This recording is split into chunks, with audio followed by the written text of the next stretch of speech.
So once again, Jelly TV at Lovejoy 83, Gubamela Street po.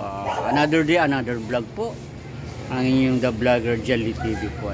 Napakain po kasi ako to. So i-shoot ko na rin po. Ayan, let's go. So ayan po. Sige ma'am, ikaw yung open ng si Ma'am Lovejoy po. Apelido ma'am? Ano po? Apelido mo? Joy Valdez po. O so ayan yung aking inulam, ang chicken gisantes tawag namin yan. Chicken apritada.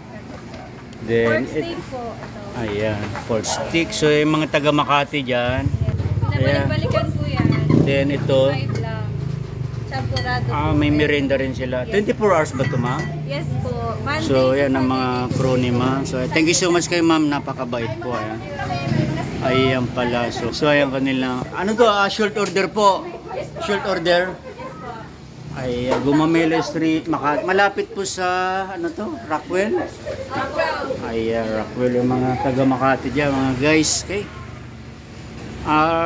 Second time. Siyempre kasama ko lagi yung aking buddy, John Lee Jr. po, tawag ko siya kanya. Simple lang yung ni mama, yan. So, pwede ka ma'am, yan, sige. Invite mo yung mga taga Makati. Hello po, mga kapitbahay dito sa Guadalupe Viejo. Hindi, yung mga gustong kumain po dito, masarap na, mura pa po, friendly, pricely po. So, ayan.